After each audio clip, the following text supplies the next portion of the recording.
સીતારામ મંદિરની અંદર આજે કલ્યાણપુરામાં ઘણા સમય પછી આમ સુખ કે દુઃખ આવું કંઈક હોય ત્યારે આવવાનું થાય છે. બાકી પણ આ મુશ્કેલીના સમયમાં આજે આવવાનું તમને બધાને ગઈકાલે વિધાનસભા પૂરી થઈ અને લવિંગજીભાઈ ત્યાં અમારી વિધાનસભામાં મળ્યા એટલે ત્યારબાદ હું જમાતર બધા લીધા એટલે મેં હું પહેલો અહીંયા આવીને પછી આગળ સુઈગામથી પછી ભરાજ જઈશ. પહેલો અહીંયા મળી લઈશ તમને બધાને જોઈને અને પછી એમાં જે કંઈ કરવા જેવું લાગે એ રાજ્ય સરકારને પણ સૂચના કરાશે કે શું કરી શકશે. સાથે સાથે અત્યારે માન્ય મંત્રીશ્રી પણ હમણાં થોડી વારમાં અહીંયા પહોંચશે. 1 વાગે હું અહીંથી નીકળીને તે સુઈગામ જઈશ, 1 વાગે એ રાધનપુર આવશે પ્રભારી મંત્રીશ્રી. અને પછી ગામડામાં 2-3 ગામોનો મુલાકાત પણ એમની રાખી છે અને હું પણ એમને વાત કરું છું. નાના મોટા જે પ્રશ્નો છે એમાં મેજર પ્રશ્નોમાં 4-5 ગામોમાં વધારે પૂરાયું, પણ ખેતીના પાકનું નુકસાન જે છે એ તો લગભગ આખા તાલુકામાં છે. હું જે સમજ્યું એ આ રીતે પશુનું જે નુકસાન થયું હોય, અમુક ગામોમાં જે પાણી વધારે આપ્યું હશે કે પશુનું તો નુકસાન થયું હશે, પણ એનું પ્રમાણ પૂર વધારે હોય ત્યાં થાય, બાકી કોઈ ઘઉં માટે બહુ નથી.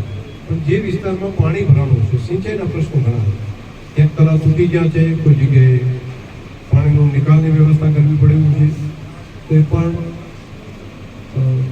એક આખી પ્રપોઝલ તૈયાર કરવી પડશે. જો તમે તો સિંચાઈના ચેરમેન હતા, તમને ખબર હશે આ આગેવાનોને બધાનો અભિપ્રાય લઈ અને એક વિધિવત કયા ડેમ એમાં કેટલામાં સૌથી મહત્વની છે, કેટલાકને પાકું કરવું પડશે અને ક્યાં શું કરવું પડશે, તળાવનું કેટલું, બધા ભેગા મળીને પ્લાનિંગ બનાવી દઉં. અને બનાવીને મને લાગે છે કે પ્રમુખશ્રીને પણ વિશ્વાસમાં રાખી, ધારાસભ્યશ્રીને વિશ્વાસમાં રાખી આજે જ પ્રભારી મંત્રીશ્રી આવે છે દાપુ ઇરિગેશન વિભાગને પણ સૂચના હું એ કરાવું છું તાત્કાલિક અને એક સાથે કોઈ વધારે બજેટ કે જોગવાઈ કરવી હોય તો આપણે કરી લઈએ.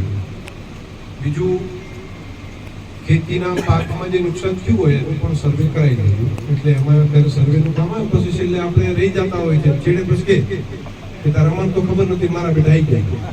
તો હવે એ કામ ચાલુ થાય છે, લખેલું હોય એ સાચું, તો આપણે લાગે કે આપણું ખેતર ડૂબાઈ ગયું છે, બોલાઈ ગયું છે, તો આઈને જોઈ જશે. તો એવું નહીં, આપણે પાસે રહીને એના ફોટા, એની વિગત આપવાની. એટલે સરકારી યોજનાનું પણ જે વ્યવસ્થા અહીંયા વાવ, સુઈગામ, થરાદમાં થાય તો એના સાથે સાથે સાંતલપુર, રાધનપુર પણ એના ભેગું એના નિયમ તો બધા એક સરખા થશે, પણ સર્વે કરવાની વ્યવસ્થા તમારે અહીંયા કરાવવી પડશે. પ્રાંત અધિકારી શ્રી પણ અહીંયા છે, તો એમને પણ હું કહું છું કે ખેડૂતો માટેની સર્વેની બાબતમાં પણ તાત્કાલિક જેટલું ઝડપી થાય તે વ્યવસ્થા કરવું. એક તમારું અહીંયા પાણીનું પૂર માટેની વાત કરી કે કોઝવે તો ના થાય, પણ બોક્સ કરવું પડે તમારે, અને બોક્સ કરીને એમાંથી પાણીનું મોટું વેન આખું જઈ શકે. એને પણ નેશનલ હાઈવે ઓથોરિટીને પણ સૂચના આપીએ છીએ અને કલેક્ટર કક્ષાએથી પણ આની પ્રપોઝલ પહોંચે એવી વ્યવસ્થા કરવાની. વ્યક્તિગત રીતે પણ નેશનલ હાઈવેને કેવડાવું છું આગળ વધારે.